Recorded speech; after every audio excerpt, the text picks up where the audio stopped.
Ini klipnya mengingatkan kita akan si kecil Action 2.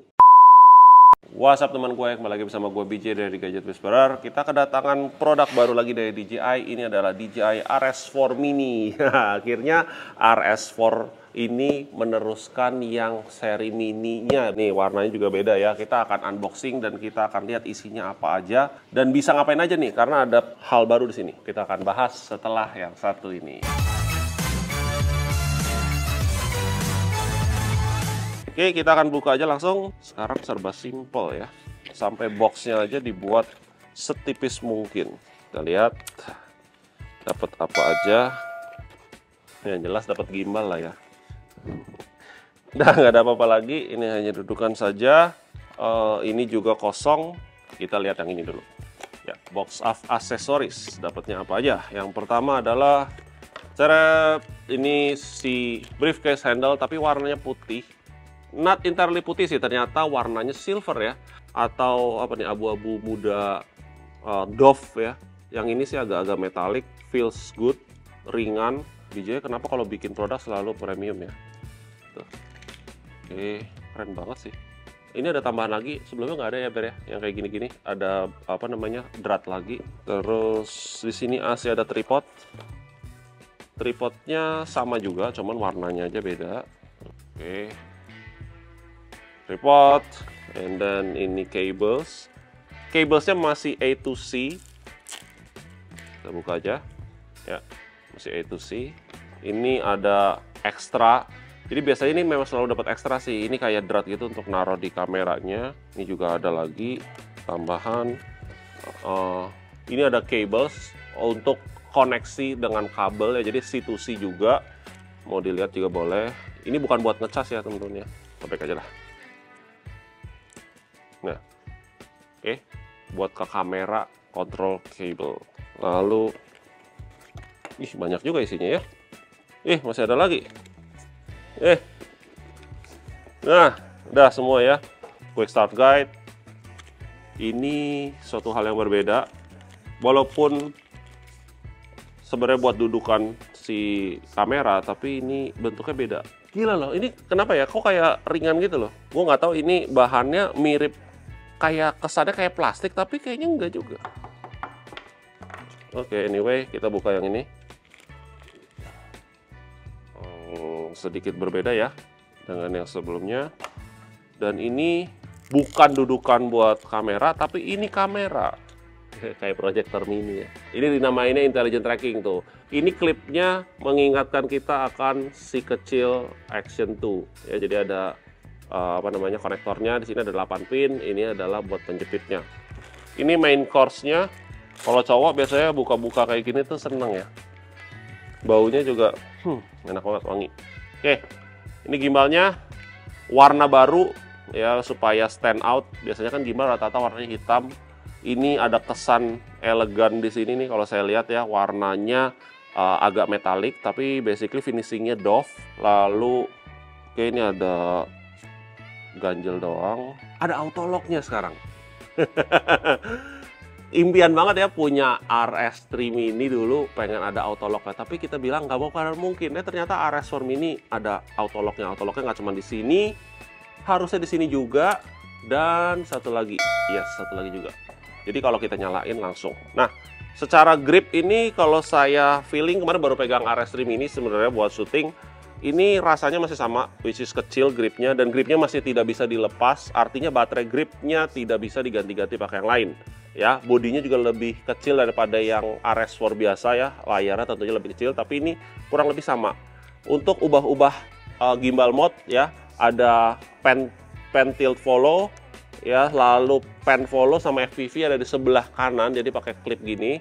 Kalau yang dulu kan kalau kita mau ganti-ganti pakai touchscreen ya, which is ini adalah adopsi dari yang gedenya, jadi RS4 dan RS4 Pro. Di sebelah sini juga ini mengadopsi ini tombol baru.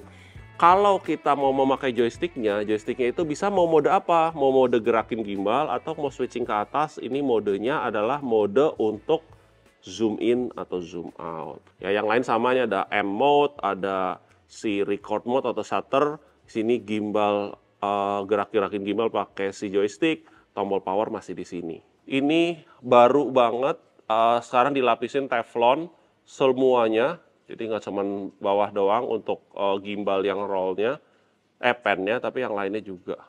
Nah, kita buka aja. Ini juga mengadopsi metode vertikal horizontal yang baru, yaitu punyanya si RS4 dan RS4 Pro. Nah, kalau kita vertikal seperti horizontal seperti ini, kalau kita mau buka menjadi vertikal, ya kita kendorin dulu yang bagian ini, kita kendorin. Ya, lalu kita tekan, tek, cut. Lalu kita bisa taruh seperti ini. Kencengin lagi jangan lupa. Dan ini mewah banget loh, sampai bisa knobnya mas sampai bisa diginiin, diubah-ubah ya untuk muter-muterin. Sini sebenarnya ada yang baru juga ya teman-teman. Sekarang kita untuk menggeser-geser relnya maju mundur itu bisa gerak-gerakin maju mundurnya menggunakan thumb roll ini. Dan ini belum dicas ya guys, jadi kita harus cas dulu. Oke, kita sekarang mau masang dulu ininya, si bautnya untuk bisa nasang kamera. Jadi ambilnya yang ada kayak pegangan gini ya. Jadi masukin dari bawah. Nah, ini depan sama belakangnya mana? Teman-teman lihat yang ada lidah ininya. Ini buat menjaga kayak lens holder gitu ya. Jadi ini bisa maju, bisa mundur kalau lensnya panjang. Jadi kita pasangnya seperti ini. Set. Bisa pas ya. Ini kita pastiin kencang dulu. Udah gitu kita pasang dari samping ya. Pastiin ini dalam posisi ke unlock. Oke, ke unlock itu ke samping kanan. Kita slide dari kiri. Oke, sampai klik ya. Kita kencengin. Nah, ini memang agak mepet, tapi it's okay. Kencengin dulu. Dan kita sekarang balancing. Oke, memang gimbal itu selalu kita harus balancing ya, baik itu mau pakai lensa pendek, lensa panjang, itu nggak peduli. Dan ini on speknya dia bisa sampai 2 kg. Ya, kita sekarang balancing pakai FX30 dengan ya, 15 ya. Oke, sekarang yang perlu dibalancing duluan adalah, pasti ini ngunci, ini juga ngunci. Kita balancing si bagian tiltnya dulu. Nah, kita harus ke atas dulu, seperti ini. Kalau dia jatuh ke depan, artinya kita mesti geser ke belakang. Jadi kita kendorin, kita geser, sampai dia stabil. Oke, kita kunci. Baru sekarang yang depan. Kalau depan gini, mundur ke belakang. Nah, ini adalah tugasnya si putaran ini. Ya, kita kendorin, ya, kita berarti majuin. Set, set, set. Nah, enak nih kalau ada thumb wheel gini enak. Oke, ini sudah artinya sudah balance. Kita kunci. Lalu kita unlock lagi bagian roll. Rollnya kita lihat di sini bebannya ke kanan, berarti kita kendorin bagian bawah, kita geser ke kiri sampai dia tidak miring kemanapun. Nah, dia kan udah pakai lapisan teflon nih, jadinya lebih gampang geser-gesernya. Ya, terlalu ke sana. Ya, udah kita kunci. Sudah oke, kita kunci lagi. Jangan lupa ya, setelah balance kita kunci. Nah, sekarang buka yang paling bawah. Nah, buka yang paling bawah ini kalau saya itu saya miringin begini ke kanan. Ini jatuh ke belakang, artinya bobotnya ke belakang. Kita majuin ke depan, kita kendorin lagi, kita maju. Ya, majuin ini, dorong terus sampai ini kebetulan pas banget. Ya, sudah. Kita kunci ya. Nah, setelah sudah, baru kita bisa nyalain. Press and hold sampai dia ada logo DJI. Nah, ini kan dia minta aktivasi dulu ya, pilihnya bahasa Inggris ya, dan ini suruh buka aplikasi. Nah, kalau belum buka aplikasi, teman-teman tembak QR code-nya ini, kita bisa tekan plus, itu ditembak aja nanti untuk aktivasi dan update firmware. Kita karena sudah siap, kita ambil aplikasi namanya Ronin, nyalain Bluetooth sama WiFi, kita pilih RS4 mini-nya, kita connect dan kita pilih. Biasanya kalau suruh masukin password, ya, itu masukin password aja. Tapi ini sekarang agak beda. Dia kayak modelnya si OA5 ya. Jadi kayak mastiin kodenya bener nggak. Kalau bener berarti ini connect. Ya, dari sini pair. Jadi dua-duanya mode pairing. Ah, ada passwordnya. Passwordnya 12345678 ya. 12345678. Connect. Ya, dan di sini suruh update. kita langsung update firmware, kita update saja ya, kita langsung installing ya, kita confirm. Sekarang lagi installing, kita tunggu aja sampai device-nya itu restart dan ready to use. Oke, basically sudah selesai ya, firmware update complete. Kita klik OK, agree and activate. Ternyata harus update firmware dulu dan baru bisa aktivasi. Kebalik ya, kalau yang tadi kan biasanya aktivasi dulu. Activation complete. Ini DJI Care Refresh tidak berlaku di Indonesia, jadi anyway kita skip saja, ada di sebelah kanan atas. Ya, dan ini kita bisa balancing. Ini ada caranya ya. Balance wizard, ada motor parameter, tapi terus terang buat teman-teman ini yang paling gampangnya saya kasih tahu ya. Jadi sini saya skip aja. Oke, tadi ya kita dengar bahwa ketika update dan selesai, dia pas nyala aktif gimbalnya dia akan unlocking. Oke, jadi ini ada swipe down, swipe up untuk dial, dari kiri ke kanan untuk keluar ya. Dan sini ya kita lihat ya, swipe up ke down, di sini ada Bluetooth-nya. Nah, kita nyalain dulu kameranya. Oke, kita searching di Bluetooth-nya ya. Kita bisa ke mobile device. Nah, di sini ya. Dulu tuh tidak ada mobile device. Dulu tuh adanya hanya kamera aja. Sekarang kita bisa connect mobile device. Kita beli dudukannya dulu supaya bisa dipasang di sini handphonenya. Maka nanti gimbal ini bisa dipakai untuk smartphone gimbal juga. Dulu orang udah banyak yang minta, DJI mengabulkan. Pilih yang kamera, kita confirm. Di sini ada FX30, connecting, dan oke. Jadi artinya kalau saya klik record dia akan record ya. Nah, tuh saya klik setengah dia akan ini. Tapi kalau saya klik record dia akan record.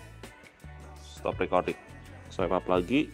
Di sini tombol yang tadi ya, ini bisa zoom in zoom out. Tapi kalau di sini kameranya fix lensnya, kita coba. Nah, ini zoom in, zoom out, ini cuman cropping doang ya. Yang di bawah ini untuk gerak-gerakin gimbal, jadi masih berlaku ya.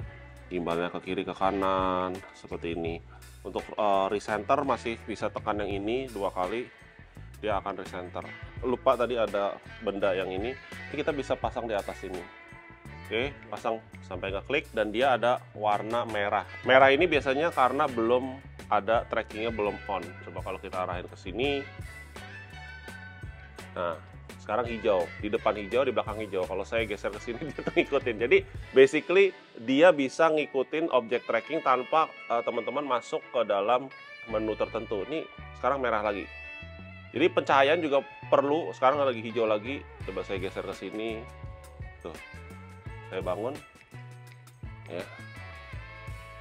Jadi DJI kayaknya mau mengeksplor possibilities kalau kita itu bisa tracking tanpa bantuan aplikasi. Oh, recording bisa ya? Oke, saya ulang. Nah, kalau begini udah recording ya. Kalau begini stop recording. Oke, jadi ini ngebantu buat teman-teman yang pengen ngerjain segala macamnya sendiri. Jadi misalnya bikin video lagi cooking atau lagi bikin tutorial atau apa. Ini masih ngikutin by the way. Praktis banget tanpa perlu nyolok-nyolok segala macam. Kita tinggal masukin aja pinnya, dia akan connect. Ada lagi di sini tombol ini praktis aja. PTF itu pan tilt follow. Jadi kalau kita mau panning itu masih ngikut ya. Tilting juga dia masih ikut. Tapi rollnya enggak. Ya kalau kita yang bawah yang pan follow itu cuman pan aja yang follow. Ya, tiltnya enggak. Kita giniin juga dia tetap. Oke, roll juga tetap enggak. Nah, satu FPV. FPV kita semua ngikut, mau ke kiri ke kanan, mau muter juga sama ya. Nah, ini FPV. FPV favorit saya biasanya. Oke, seperti itu, dan masih banyak lagi sih sebenarnya, saya nggak bisa bahas banget semuanya. Teman, sekarang kita mau masang ini, berhubung ini yang combo. Kita lihat di sini ada M4 ya, sebutnya M4 ya kalau nggak salah ya. Saya buka kuncinya, saya slide dari bawah, lalu saya kencengin seperti ini. Dan ini ada cold shoe. Cold shoe-nya di sini mungkin bisa lampu ya, Ber ya. Lampu atau mic. Tapi mic kita udah lebih gampang ya, udah wireless. Anyway, ini buat hal-hal lain bisa lampu portable misalnya. Dan di sini ada drat lagi. Bisa kan ya, harusnya di sini ditambahin kayak monitor eksternal supaya kita bisa fitnya langsung ke sini ya. Fungsinya briefcase handle ini basically kalau kita tanpa briefcase handle, kalau kita mau angle-nya menurun begini ya, itu agak susah aja gitu megangnya, lebih nyaman pakai begini. ya. Jadi untuk angle-angle low gitu ya, megangnya juga enak. Sekarang kita mau coba locking dan unlockingnya. Jadi misalnya kita lagi break istirahat, itu kita bisa tekan ini sekali saja untuk maka slip. Oke, dia akan kunci dan dia akan slip. Kalau kita nyalain lagi, tekan sekali lagi, dia akan unlocking. Oke, tapi kalau kita press and hold, dia akan kunci. Jadi ini motorized lock sama unlocknya sudah sedemikian rupa. Ketika dia mati langsung seperti ini. Ada satu hal lagi, tadi kan kita bilang kita bisa vertical mode. Cuman ada baiknya memang kalau habis vertical mode kita balancing lagi. Oke, jadi kita sekarang matiin dulu device-nya, lalu kita lurusin seperti ini. Kita buka bagian ini knopnya, kita putar, kita tekan, kita cabut, kita pasang ini lubangnya di sini. Oke, kita kencengin lagi. Oke, nah kita balancing lagi sedikit di bagian ini. Nah ini udah beda banget nih. Jadi bener-bener di make it center, karena kalau enggak nanti akan merah. Kinerja si ininya kasihan, gimbal motornya. Nah ini juga udah ya. Kalau ini gimana? Nah rollnya juga, rollnya berat ke sana, jadi kita geser sedikit ke kanan. Oke, kalau pennya gimana?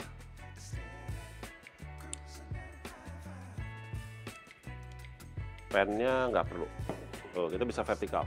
Kalau mau auto calibration, teman-teman tekan dan tahan M dan tombol trigger. Tekan dan tahan 1, 2, 3. Dia akan kalibrasi lagi, menyesuaikan parameternya. Jadi teman-teman nggak usah parameternya tuh satu-satu di input lewat aplikasi. Ini udah cara paling cepat. Kita lihat indikatornya di sini adalah kita warnanya hijau, artinya ini fine. Kalau misalnya orange atau merah, udah pasti itu nggak balance. Nah di mode vertikal ini apakah AI trackingnya jalan atau tidak ya kita lihat ya. Ya kita begini, dia hijau, kita gini, udah record belum? Nah dia kayak kedip-kedip tuh, kuning. Nah dia akan record. Nah sekarang dia lagi merekam saya di mode bener-bener hands off ya. Ini dia langsung connect. Ya saya giniin lagi, tuh, ini connect semua. Nah, ini ya, dia kayak mengenali dulu, jadi kayak orange dia matiin, sekarang masih hijau, saya giniin lagi dia merah. Jadi it works kalau misalnya horizontal ataupun vertikal mode. Jadi kurang lebih kayak gitu ya, banyak banget upgrade-nya. Dimulai dari yang pertama adalah si tracking mode-nya ini adalah intelligent tracking. Udah gitu kita bisa vertikal dan horizontal, dan ini sudah Teflon coated, dan mode-mode ubah-ubah gimbal mode dan juga ubah-ubah joystick mode sudah ada yang opsinya sendiri.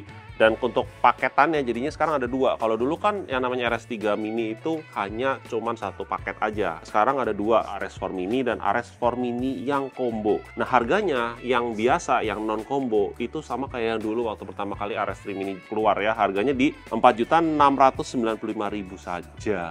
Ya jadi under 5 juta. Tapi kalau untuk paket komplit seperti ini, kita dapetin briefcase handle dan juga tambahan intelligent tracking, itu kita sebutnya yang combo. Yang combo di harga 5.870.000.